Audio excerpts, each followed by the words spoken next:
So this month of May, we're going to spend time with Thich Nhat Hanh's commentary on the Sutra on the Full Awareness of Breathing, titled Breathe, You Are Alive.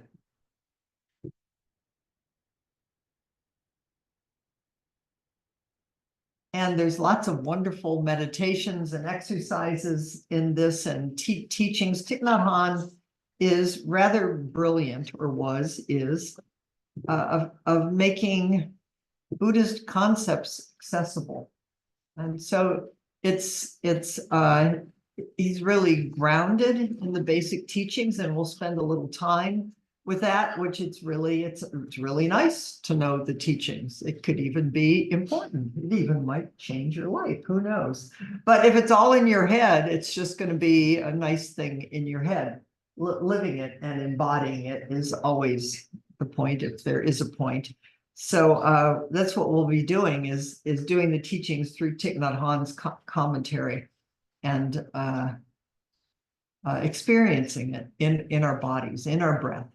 Body in the body, feelings in the feelings, sensations in the sensations. But I thought for today, we just start really simply with the first chapter. What a novel thing to do. Actually, it's the introduction, but I thought I'd start with the poem that was in the newsletter. But I like to be read out loud too. Maybe you do too. Poem by Annabelle Laity, entitled Breathe, You Are Alive. Breathe, and you know that you are alive. Breathe, and you know that all is helping you.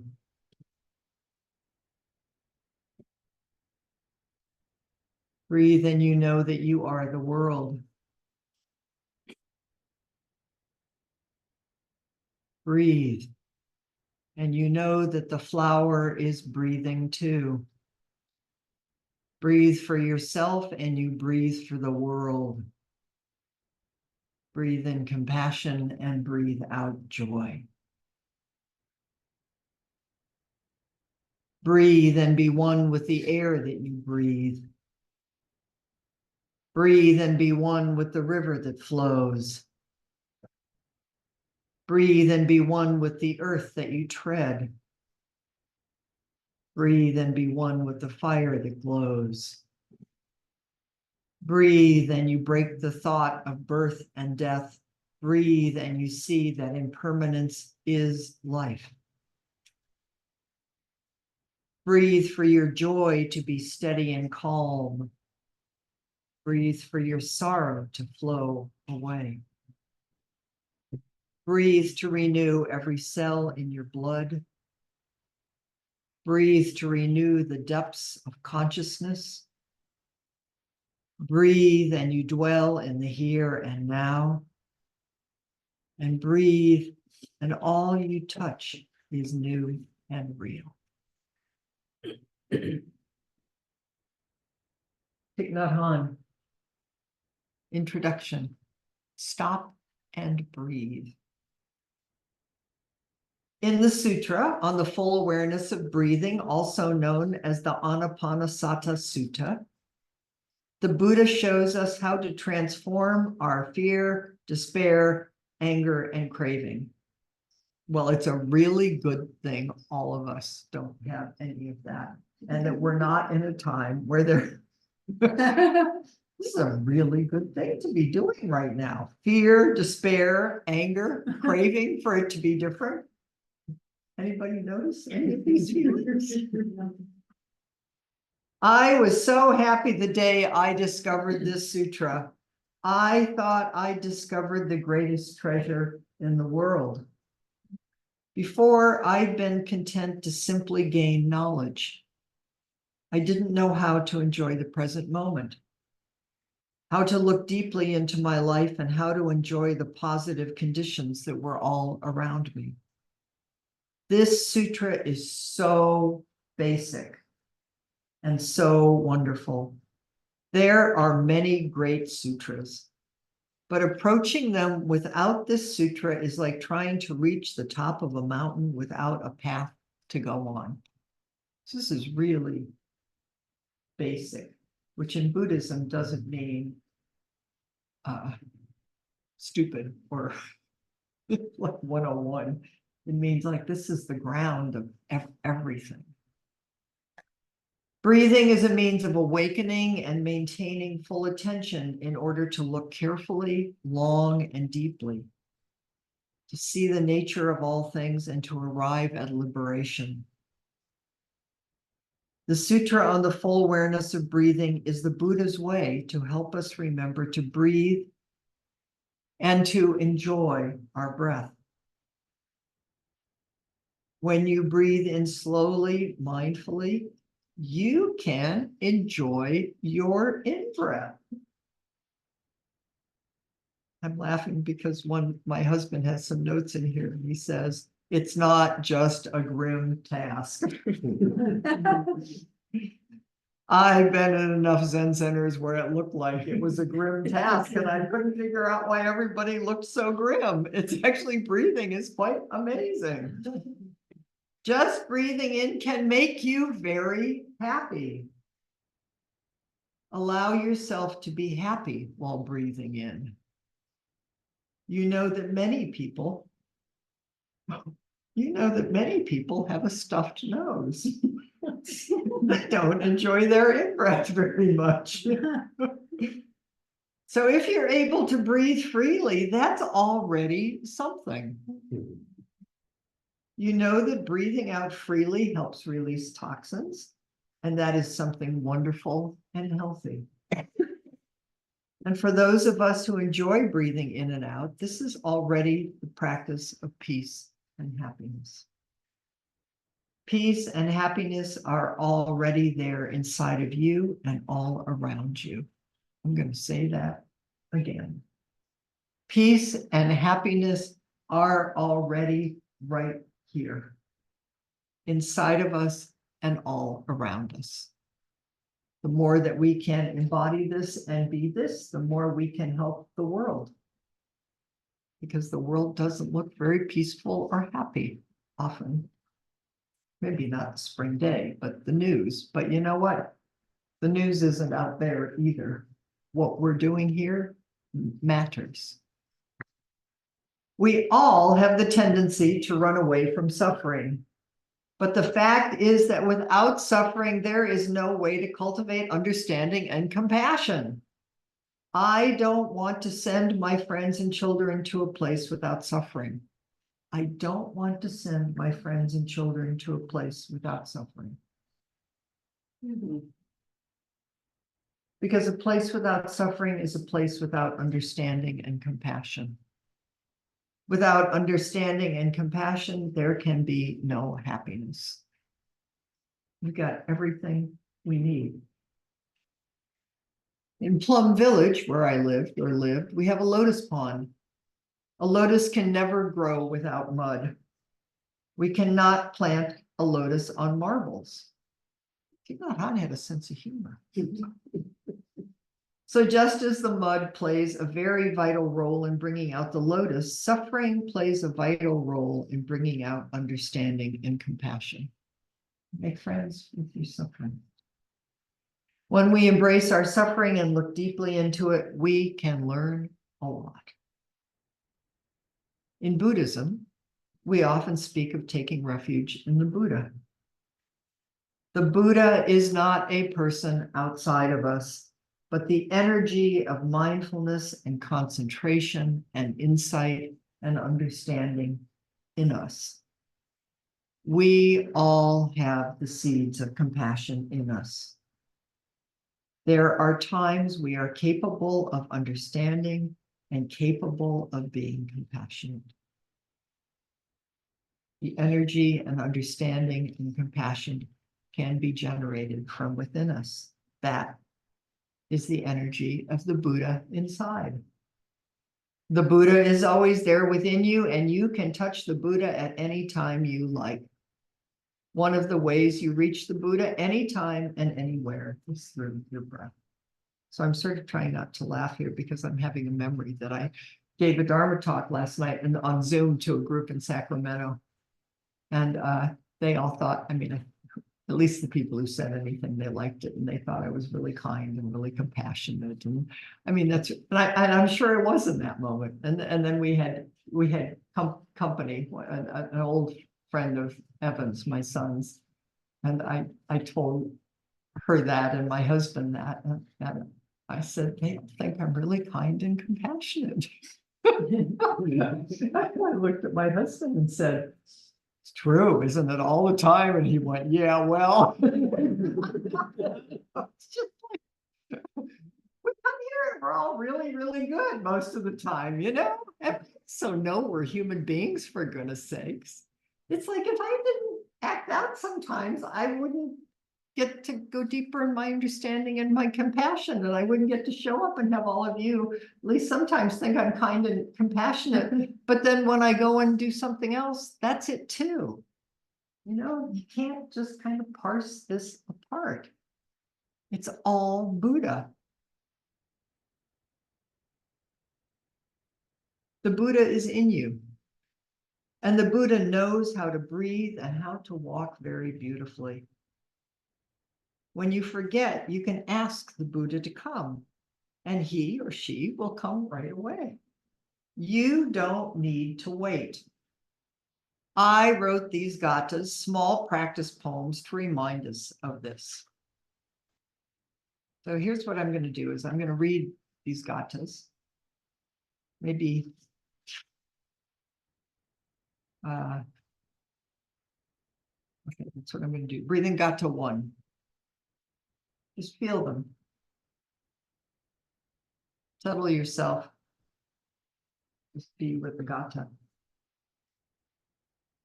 Let the Buddha breathe. Let the Buddha walk. I don't have to breathe. I don't have to walk.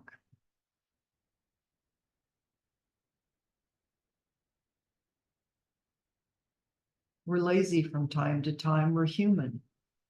We can allow ourselves to be lazy. What a relief. The first gatha that I just read responds to my laziness. The Buddha is doing everything. You don't have to keep efforting all the time. Let the Buddha breathe. Let the Buddha walk. I don't have to breathe. I don't have to walk. In the beginning, we distinguish between ourselves and the Buddha within ourselves. But as we let the Buddha walk and breathe for us, we can begin to enjoy the walking and the breathing. Which is different than, oh God, she's going to go make me breathe and walk. Okay. This is asking and giving us permission for something else. Breathing gatha 2. The Buddha is breathing. The Buddha is walking. I enjoy the breathing. I enjoy the walking.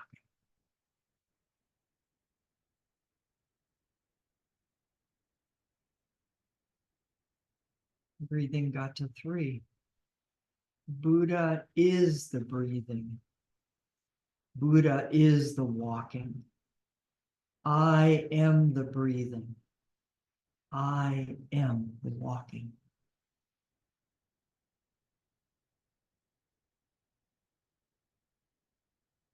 In the beginning, we believed that there must be someone in order for the breathing to be possible. There must be someone in order for the walking to be possible. But in fact, the walking and the breathing is enough. You don't need to be a walker. You don't need to be a breather. Think of the rain. We're used to saying the rain is falling, the wind is blowing. But if it's not falling, it's not the rain. And if it's not blowing, it's not the wind. It is the same with breathing and walking and with the Buddha. We begin to touch the reality of no self. We begin to touch the reality of no self. There is only the breathing going on. There's only the walking going on. I'll tell a little story and I'll do breathing got to 4 and 5 and then we'll go practice this. This is my experience. In the very beginning, when Thich Nhat Hanh first came to this country, it was, I mean, it was fresh, it was wonderful. And I remember seeing people doing walking meditation and I looked at them and I thought, they look like zombies. What are they doing? Because people are trying so hard to breathe and walk the way they thought Thich Nhat Hanh was teaching them and the way they wanted to. Nobody actually, this is my memory, looking at it from the outside, nobody looked happy. Nobody looked relaxed. Nobody looked like they were enjoying themselves. They actually looked like they were trying to do Zazen from a really strict, because they were, I mean, I was watching Zen students because that was my pride. And I kept thinking, what are they doing? This doesn't look fun.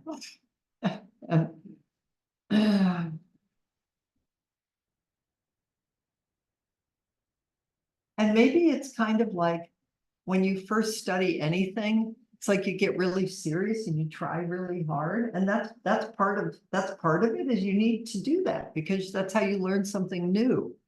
But I think we've matured. We've all grown up and we are helping each other. And I do really believe now that we can walk the way Thich Nhat Hanh was trying to help us learn how to walk, and throughout his life and still is here, is that there's nobody keeping track of whether you're doing it right or wrong. There's nobody judging you. There's maybe you start out in the beginning and I'll give you a few instructions. And then you give yourself to it. You give yourself to Buddha. You give yourself to this body and this breath and this earth and to sounds and movement and sensations. There's no I watching it, we're doing it. And it's kind of a miracle. I mean, it is a miracle, right? It is a miracle. And then you notice another miracle, which is then you get self-conscious and then your mind starts going and then you start telling yourself stories and then you walked from here to there and you have no idea how you got there because you were worrying about what you did or somebody did to you or what you're going to have for dinner or whatever your thing is. But then the miracle is, again, it's like, oh, I want to be here. I just want to be here. And you come back and you just do this forever. Here's got to number 4. There is only the breathing. There is only the walking. There is no breather, and there is no walker.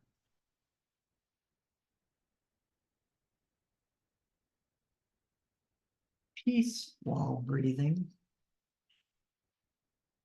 Peace while walking. Peace is the breathing. Peace is the walking.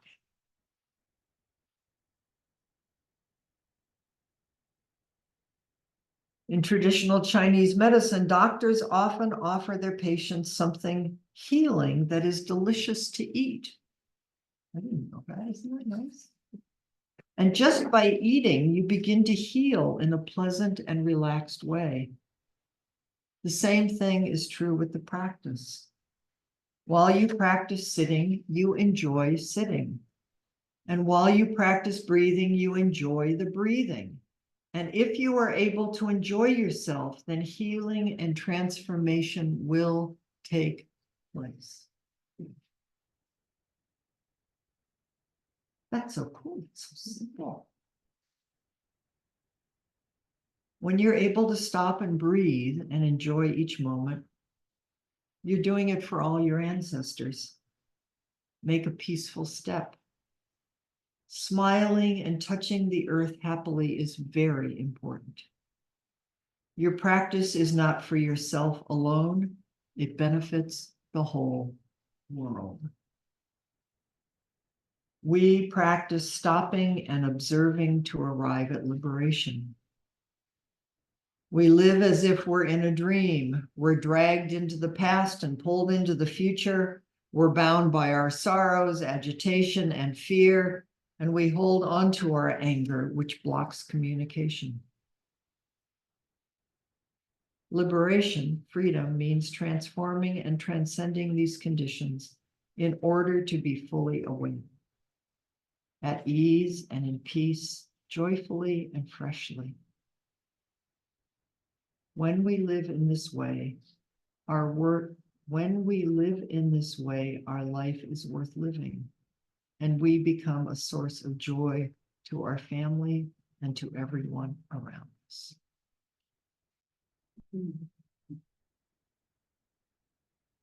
Okay, breathing got to number 4. We're not going to put it on the screen. It's okay.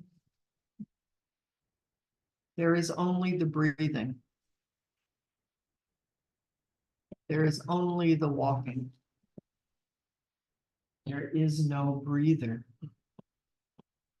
There is no walker. Breathing got to 5. Peace while walking. Peace while breathing. Peace is the breathing. Peace is the walking.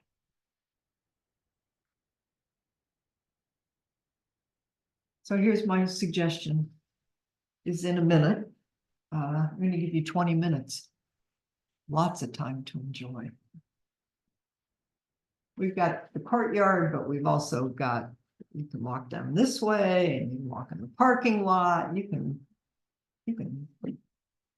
walk wherever you want. You have a watch, pay attention to it. I'll ring a bell. You might want to start out walking, find a space and start out walking slowly. And breathing in, the foot lifts. Breathing out, you place the foot. Breathing in and breathing out. So you're really aligning your body motion with your breath, which is necessarily slow. It will be slow. And then at a certain point, just let yourself be with your breathing and with the movement and with the sounds and with the feeling of the air and the spring day, and let things, Dogen has a wonderful, in the Genjo Koan, talks about the letting things come forward to enlighten you. It's like, pay attention, which you'll do, is jumping out of yourself to like see that tree over there. But if I let the tree come forward, if I let sights and sounds and smells just there, it's right here. Is can you experience this alive where there's no gap and there's no space? Just be movement and breath, space and peace, and feet touching the earth. I think you get the idea, right? And you'll forget. You'll turn into a person again. All your whatever's going on.